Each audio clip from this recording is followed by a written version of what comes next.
નમસ્કાર દર્શક મિત્રો, પાટવી ગુજરાતી ન્યૂઝ ચેનલમાં આપનું હાર્દિક સ્વાગત છે। ભરૂચમાં ભાજપના ખાડાઓમાં આપનું નવું અભિયાન। ભરૂચમાં નવું અભિયાન જાડેશ્વર તુલસીધામ વિસ્તારના મુખ્ય માર્ગોનું સત્યાનાશ વળતા ભાજપની ઝંડી ઉપર ભાજપની ટોપી લાગી। ભરૂચમાં જાડેશ્વર અને બોલા પંચાયતના સંકલનના અભાવે મુખ્ય માર્ગ ખોદી નાંખી ગટર લાઈન નાંખતા ભરચોમાસે લોકો અકસ્માતનો ભોગ બનતા કપચી પુરાણ શરૂ કર્યું। ભરૂચ જિલ્લામાં પ્રથમ વરસાદે માર્ગોની હાલત બદથી બદતર બનવા પામી છે। તેવામાં જાડેશ્વરના તુલસીધામ વિસ્તારમાં બોલાવ અને જાડેશ્વર ગ્રામ પંચાયતના સંકલનના અભાવે બોલાવ ગ્રામ પંચાયતે મુખ્ય માર્ગ ખોદાવી ગટર લાઈન નંખાવતા સ્થાનિક રહીશો, વાહન ચાલકો અને શાળાએ જતા વિદ્યાર્થીઓએ અકસ્માતનો ભોગ બનવું પડતા આપ દ્વારા બિસ્માર માર્ગ ઉપર ભાજપના ઝંડા ઉપર ભાજપની ટોપી લગાવી અનોખો વિરોધ કરી રહ્યા છે। ભરૂચ જિલ્લામાં પ્રથમ વરસાદે જ પ્રિમોન્સૂન કામગીરીની પોલ ખોલી નાખી છે। ઘણા વિસ્તારોમાં કોન્ટ્રાક્ટરોએ પોતાના ફાયદા માટે ચોમાસું આવનાર હોવાનું છતાં જાહેર માર્ગો ઉપર ખોદાણ કરી કામગીરી અધૂરી છોડી દીધી છે, જેના કારણે વરસાદી પાણી ભરાવા સાથે કાદવ કીચડથી લોકોને ભારે હાલાકી ભોગવવી પડી રહી છે। સાથે જ પૂરપટ્ટી વિસ્તારમાં બોલાવ અને જાડેશ્વર ગ્રામ પંચાયતના સંકલનના અભાવે બોલાવ પંચાયતે ચોમાસા પૂર્વે જ મુખ્ય માર્ગ ખોદાવી ગટર લાઈન નખાવી દેતા આ વિસ્તારમાં આવેલી સંખ્યાબંધ સોસાયટીના રહીશો, શાળાના વિદ્યાર્થીઓ અને નોકરિયાતો તેમજ સ્થાનિક રહીશોને હાલાકી ભોગવવા સાથે ટુ વ્હીલર વાહન ચાલકો માર્ગ ઉપર કાદવ કીચડના કારણે લોકોના વાહનો લપસીને પટકાતા હોય અને અકસ્માતનો ભોગ બનતા હોય ત્યારે જો કોઈપણ વાહન ચાલક અકસ્માતે જીવ ગુમાવશે તો પંચાયત ઉપર માનવવધની ફરિયાદ દાખલ કરી ન્યાયની આશાઓ મેળવી શકે તેમ છે।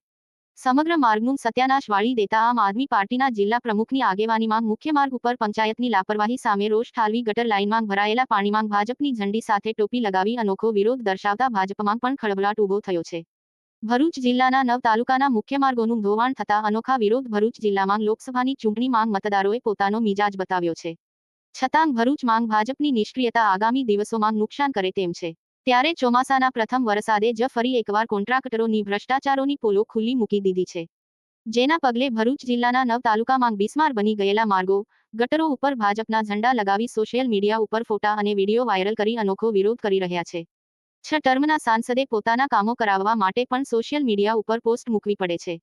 લોકસભાના સાંસદ સતત 7મી ટર્મ માટે ચૂંટાઈ આવ્યા છે, છતાં ઘણા કામો કરાવવા માટે સોશિયલ મીડિયા ઉપર પોસ્ટ મૂકવી પડતી હોય છે અને કેટલીક વાર પોસ્ટ કાઢી પણ નાંખવામાં આવે છે, પરંતુ ભાજપના સત્તાપક્ષમાં પોતાના જનપ્રતિનિધિઓએ કામ કરાવવા માટે સોશિયલ મીડિયા ઉપર રોષ ઠાલવવો પડે તે ગંભીર બાબત છે। પરંતુ સરકારી કચેરીઓના વિકાસના કામો રાખનારા કોન્ટ્રાક્ટરો પણ ક્યાં પક્ષના? ઘરના જ ભૂવા અને ઘરના જ ઝઘડિયા હોય તો ભૂવા પણ પડે અને માર્ગો બિસ્માર બને તો આખરે વેઠવાનું તો નગરજનોએ જશે।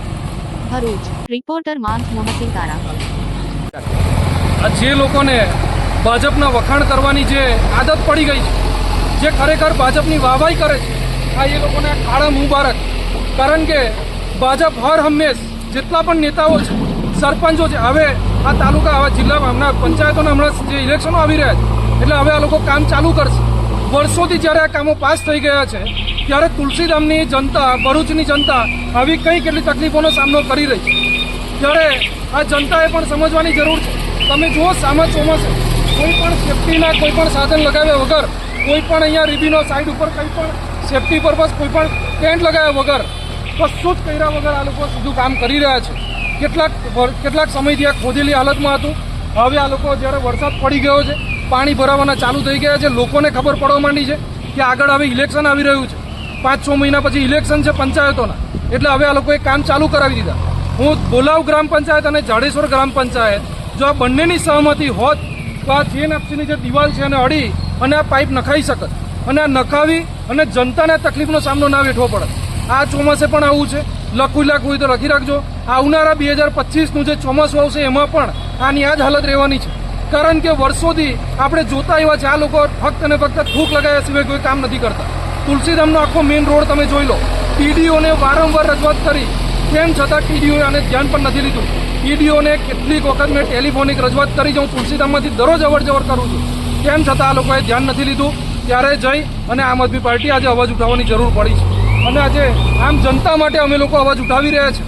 ત્યારે આશા રાખું છું કે જનતા પણ આની અંદર સાથ અને સહયોગ આપે અને જનતાએ પણ આનો અવાજ બનવું પડશે।